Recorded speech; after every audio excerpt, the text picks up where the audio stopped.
And the second speaker we have today is Jen Kayfish, and she is the founder and owner of Great Expectations College Prep.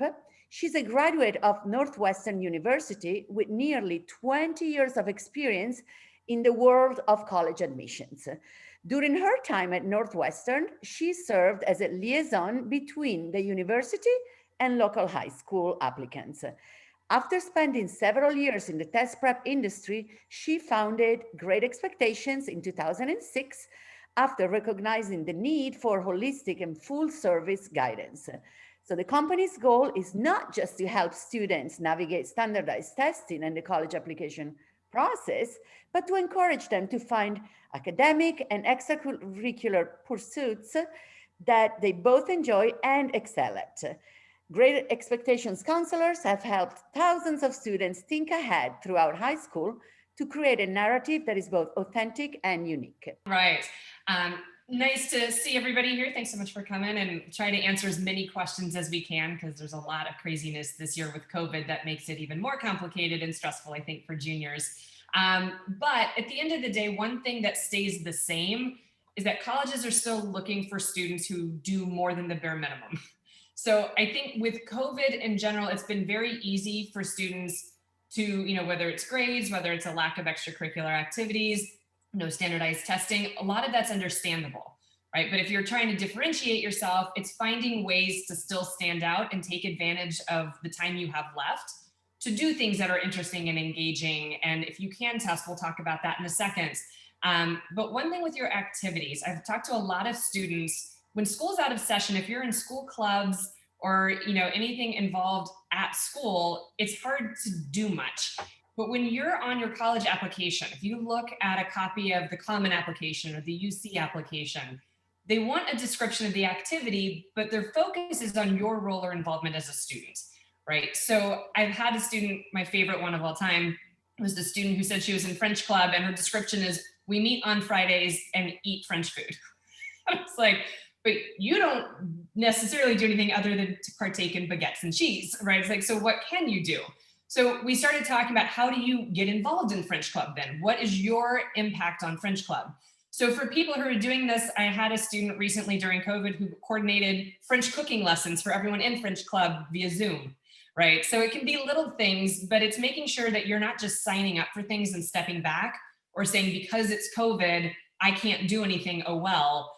You still want to try to find ways to be a little bit more proactive. The way that kind of with test prep, it's a little bit different. And this is something, depends on where you're applying, right? So the UCs and Cal States, it's like with test blind admissions, they're not considering testing. And the reality is, even though this is expected and announced for some of the UCs and Cal States for next year, I think everybody assumes it's going to be test blind next year, 100% across the board. But I have somebody on my staff who works in UC admissions, and she's like, we're just waiting for another lawsuit a different direction where we have to open it back up. She's like, so no one knows for sure in a lot of ways. But if you're doing UCs and Cal States, it's likely to be test blind. It's important to understand the difference between test blind and test optional. So if a school is test blind, if you took the SAT and got a perfect 1600, they will not consider it. It's not part of their actual application process. So you don't get to use that to help you. But of course, if you are not a great tester, then you lucked out because they're not asking for something that's a weakness for you.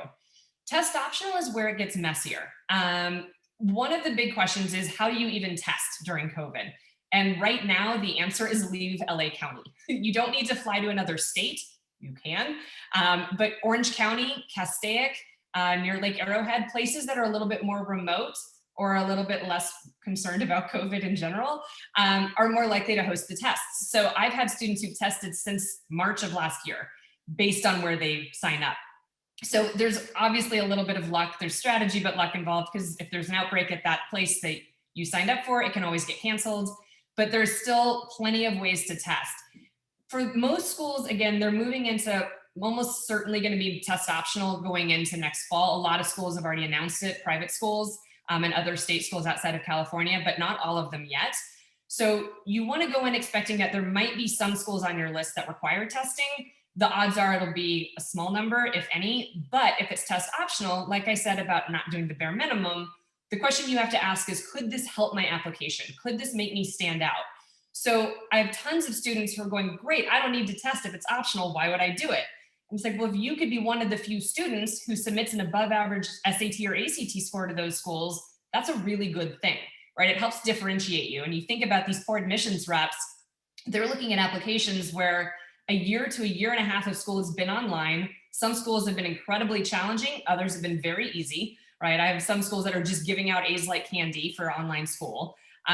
You have kids who are top athletes or in drama. They can't do any of their extracurriculars. Their summer programs have been canceled. And then you take away testing. For admissions reps to make decisions, it's hard. So you as parents and students want to be thinking about how you can be different, right? How do you stand out? How do they get to your application and go, oh, but look what she's been doing, or look, he has this to add to it. Standardized testing falls in that category. So just know if it's something that if you put the effort in, you can do well. Don't be lazy is kind of my general approach with kids. But look, if you have a 4.4 GPA and are a terrible tester, then yeah, you're going to very much benefit from test optional because they're only going to look at GPA and that test score won't be pulling you down. But at the same time, this is something it'll be progressing. Hopefully with the vaccine and everything, more options will come. And that's the big question. There's been some private universities who've said that they're waiting to officially declare test optional to see if there's any easy testing in the spring and fall, or summer and fall, sorry. So that decision may not be made by a lot of colleges until like August. So just be aware of that. One other thing with standardized testing. So many of you probably have heard SAT not only got rid of the essay portion of the SAT, but they got rid of their subject tests. So the subject tests, this is a big thing for some kids and completely irrelevant to others. Subject tests were basically, for those of you who are not familiar with it, think of it as like a standardized final exam for a class, not necessarily on AP level.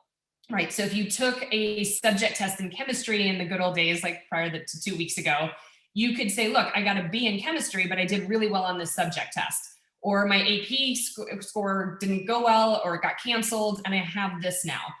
So what I've heard from a lot of college reps is saying now that subject tests are not an option, it's not a way that you can actually demonstrate a high capacity in a certain subject, AP scores will matter more. Because again, they need something to compare apples to oranges when there's so little on an application these days. So you need to look at it as if you're in an AP, that means a lot because just because you get an A in an AP class doesn't actually mean you know the material. Just like getting a B or a C doesn't mean you don't. It can be about the teacher, or how challenging they grade, or do they curve? And every school and every teacher is different. So take your AP exams very seriously now that subject tests are not an option for colleges. So that's something to just keep in mind. Okay, so one thing back to teacher recommendations, Karen covered most of it. Like, think of this. One thing is that colleges are moving, everyone's different. Last year was a headache for me. I don't know if you noticed this, Karen. It's like, but some schools are saying unlimited letters of rec. Some are saying one. Some are saying, we'll take outside letters. We'd love to hear from a family you babysat from, or even a peer, or one of your friends can write this. But it's all over the place. So you always want to be prepared to have your 2 letters of rec from academic teachers because enough schools require that, but know that you may only be able to send 1 to certain schools and others might take outside letters of rec from a coach or from a boss or from, someone like that as well. It just depends on the university. So it's going to be all over the place on that. One thing I always throw out is for you, as junior parents, talking to your kids with online and virtual learning, it's hard to establish a really strong relationship with the teacher, right? So when it comes time to ask for a letter of rec or to actually have them write it, anything you've done to engage with that teacher helps the letter. So ask to have a chat with them to talk about what else can you read outside of the class, or make sure you express that you're interested. Engage, don't just sit on mute the whole time you're on online classes, right? A lot of teachers have complained about that students are just, not asking questions, not contributing. So do that, but also recognize the best letters are from teachers who know you as a person, which again is harder this year. But if there's someone who's also been your coach or something or worked with you in Model UN or been part of the robotics club with you, that sort of stuff also helps with the letters. But it's just a thought while you're in online learning to figure out how you can establish those relationships with your teachers, because that can be tough this year more than any other year. All right, so let's talk summer for a second. This is something, again, COVID's messing up, but there's still a ton of options. So a lot of people, we talked about extracurriculars kind of not being easy during the school year, especially school related activities. But in the summer, there are still a ton of, whether it's programs, whether it's internships, whether it's jobs. And a lot of this depends on everyone's, comfort with COVID and where things are. If you're comfortable with in-person things, some are hoping to be in person. Many are going to be virtual. So it's going to be safe and it's going to be a guarantee. But again, trying to be productive, right? So you want to make sure that your summer is not just spent going to the beach and playing video games and relaxing, which everyone needs right now after COVID, and we all do. But you want to make sure you're doing something to explore an academic interest, or say, I'm really passionate about helping, women's shelters and making sure victims of domestic abuse are okay. So figure out what you can do virtually and from a distance to help those places out. So still try to be involved this summer. There are, like I said, a ton of programs. On our website, we have a page with hundreds of different extracurriculars and summer programs, internships. If you're interested in politics or social justice, there's a lot around LA that are going to be wonderful. So it's just something to be thinking about with summer, but recognizing that you're going to be wanting to start your personal statement. Karen talked about your parent-student questionnaires and your resume and all of this. Summer is also a time to really get started on applications. So when you're looking at your schedule and planning ahead, looking for how much time is going to be spent again in a job, an internship, a summer program, anything like that, you want to take into consideration that you're starting the application process in an ideal world. I usually, for students I work with, I generally say, enjoy your June. I get you after 4th of July, and then we really jump in. And then August 1st, applications open, and then it's all over, because then it gets really busy and stressful. But in July, you have a chance, your UC prompts, your common application prompts. You can start making sure your list is ready, which we'll talk about in a second, and understanding what colleges you want to apply to, making sure you know their requirements. But it's even more complicated than that, depending on your major, because some programs want supplements or auditions, or they want you to apply 2 weeks early. There are some random programs that if you apply for the business program, it's a 2-week earlier deadline that's not posted on their website, and the admissions page is posted on the business page. So there are things just to make sure you're very clear on when things are. It also helps to never push it on deadlines and wait till the last minute. If you can get things out a month or two early, you never have to worry about it. But know that your number of essays also can be a lot higher than expected. So every college has the choice of offering or having you do supplemental prompts. So it depends on the school. Some of them, Harvard's usually strangely very nice and only has 1. Stanford loves to give you 10. They're short, but they're complicated. And it's not an easy thing to whip those out and make them brilliant and insightful and have 10 of them that fit together. So when you go in thinking you have this one personal statement that goes everywhere, that's true, but you can have 20, 30 other essays that you need to write as a student. So making sure time management is key in this process, and knowing that if you start in the summer, it takes a lot of stress and pressure off what you're going to have to be doing in the fall. Deadlines, for what it's worth, are usually somewhere between October 15th and February 15th, depending on if you're doing early action, early decision, a UC, all of those things. So just know that a lot of people think January 1st or November 30th for the UCs, which are true, but there are deadlines even as early as October. So be aware of that. When we start talking about looking at colleges and considering colleges for a college list, a lot of this also depends on, if you're considering doing early decision, and I'll make sure everyone understands the difference between early decision and early action first. So early decision and early action, both you're doing something early, right? You're usually applying in November. It's usually November 1st or 15th, and they get back to you early, usually December or January. The difference is that if you do early decision, you've decided you're signing a binding contract that if they accept you, and legally binding contract, if they accept you, you're going. So this can help you at a lot of schools and give you a big leg up. The one thing to be aware of, which I saw a lot of this year, and if you look at the stats for how many applications were submitted this year for early decision, it was through the roof. It was like 40% more than the year prior for private universities, because people looked at it as going, they're test optional. I'm a decent student. Now I have a shot at Harvard, right? So everyone applied ED thinking, well, they accept way more kids from early decision. The reality is they accept more qualified kids, right? So usually students who are applying by November 1st already have perfect grades. They don't need to bring anything up. They've already accomplished a lot. They have these great activities, right? So the best of the best should be applying early when you can, but you need to make sure that financially you're comfortable with whatever that commitment might be to that university. And each university is going to be different, but you can talk to them. But know that if you're looking at, so I mean, she mentioned I went to Northwestern. Northwestern is notoriously moving so more and more towards ED for the percentage of their class. It's significantly over half their class that they pull from early decision. It's also 3 times better odds. So instead of like 6 or 7%, it's 27% acceptance rate for ED, right? It's a big difference at some of these schools. So just when you're looking to build your list, to me, visiting colleges is a very important part of the process, but COVID's messing that up. So part of it right now, you should be, and your students should be signing up for virtual tours and information sessions for any college they're interested in, signing up for emails. They do email blasts and they send information. The kids should use the email address they're going to use for their college application so that the school can link them and understand it is the same person who's been opening emails and exploring things. They do, by the way, not all, but about 2/3 of universities track how many students are opening or which students are opening the emails and even clicking on links. So signing up and never opening an email, if they're on the fence about you as an applicant, a lot of schools look at this and they go, he's not interested. He just applied to us. He's clearly not that invested in our school if he's not even opening our emails. So I always tell my students, I'm like, you should set a couple days a week aside to make sure you're opening emails, clicking on links to the schools you're interested in.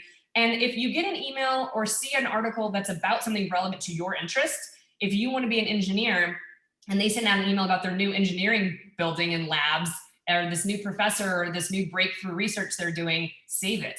Use that in an essay down the line for why you want to go to this school, right? It'll give you a lot of information and that'll also prove to them that you've been doing your research and looking and taking them pretty seriously. So the in-person tours, right now, I have a lot of families who are asking me how they go about doing this. There's not a clear answer to this, right? Because the reality is I don't know of any colleges that are actually offering normal tours and info sessions, but there are some campuses that are open campuses. So yeah, you can technically walk around and look at the architecture, but at the same time, you're not really getting a sense of life on campus. However, just to keep contradicting both ways, if you want to ED somewhere, you need to have visited it, right? If you don't know, I have kids all the time who tell me they want to go to New York City, but they've never been to New York City. And I was like, I think you should visit before you commit to New York City, right? Or rural North Carolina. Like you need to know what the area is like, and do you like the vibe? Do you like, whether it's the neighborhood or what type of students are on campus? You can only learn so much about that online, but COVID's clearly limiting things. So start exploring colleges. When it comes to the right fit and trying to determine what schools are a good fit for you, I think it's a fine line and everyone has a different opinion. And, some students and parents are very focused on, frankly, like name recognition and somewhere that in life, if you say you went to the school, it's going to do very well by you. That's great if your student can do well there. But I've seen enough students who, whether it was their parents pulling strings or they just happened to actually get in, by the skin of their teeth and got into a top university and then did poorly. And that doesn't help anybody. So it's always just finding that balance of like, you want a school that's going to challenge you, but also be surrounded by people who are like you, where you feel safe and comfortable enough to be challenged, right? If you're at a school and you're in over your head and it's too competitive, you're not going to take risks. You're not going to try new classes. So be somewhere that you can be engaged and challenged. I always say, I think you want to be if you had to pick 50% of like the intelligence of a college class, I always think it's nice to be a little bit on the lower end. You want to be surrounded by people who will challenge you. But if you're in the bottom 10% and are going to struggle with everything, that's not the right college for you. You're going to be miserable and you're not going to do well. And especially if you want to go to graduate school or that first job out of college, you're graduating from Stanford or Harvard or Yale with a 2.1, doesn't really help you much, right? So when you're looking at schools, consider what the vibe is going to be. And is it more of a competitive or a collaborative school? Is it something, how with a core curriculum, do they require you to take 2 math, 2 science, 2 this, a liberal arts education? Can you just go straight to study business? Everyone wants something different, but also understanding how much kind of hand-holding do you need or want, especially after virtual school for so long. It's like, do you want a sense of community? Do you want to really know your professors, or are you comfortable being a number where they don't necessarily know you? And everything is a right answer for the right kid, right? So you just want to have these conversations. Also thinking about how near a city you want to be. I see a lot of students who tell me they want to be in or near a big city, and I ask them why, and they say they want to have coffee shops and bookstores. I was like, they have those in small towns. So if you're just looking for coffee shops and bookstores, there's a lot of options. So understanding, like, are you going to be going to the Art Institute in Chicago every weekend? Then it makes sense why you want to be near a big city. But if you just want to have like cute cafes and things like that, there's great college towns to consider too. So as you're building a balanced list, you know, everyone uses different terminology. I still use the old school kind of safety, target, reach. The reality is your list should be balanced of these. The reach schools are the ones that you're kind of under, like below average for test scores, GPA, the general statistics, but also they have low acceptance rates. So there are kids that are, you know, valedictorian at Pally. Stanford's still a reach, right? Because they accept 4% of the students. So there's no student where that's like a 50-50 shot. So understanding your reach schools are going to be things that you're hoping you get into maybe one of those. And if you ED, you have a much better shot. But you're looking, the reaches are the kind of shooting high. Targets are the ones where you're kind of the average applicant in a good way, right? So whatever your GPA is, and if you have test scores, if you fall in that general range, it's kind of a 50-50 shot, because you're the type of student they generally accept, but you're not necessarily above average. This is where most of your schools should kind of fall. Safeties are obviously ones, which again, there's no such thing as a full safety, but at the same time, as you want your safeties to be schools that it would be a complete shock if they didn't accept you based on GPA and test scores and the relationship with Pally. And you can look on Naviance to kind of see what, you know, the average students are that they're accepting that way. The one thing that I always want to emphasize with safeties, I see a lot of parents and students who want to just throw on a bunch of schools that the kid would never go to. And so the question should be, would you rather go to this university than SMC, right? If you would rather go to community college, don't waste the application fee. Don't waste the time, money, energy on that actual application if this is a school you would not actually want to attend. But if it's a school that you're like, no, I would absolutely go here over community college and I'd be excited to go there, you should still be excited about your safety schools. So obviously not necessarily the same level as your reaches, but you can have a wonderful fit that is just a more likely option.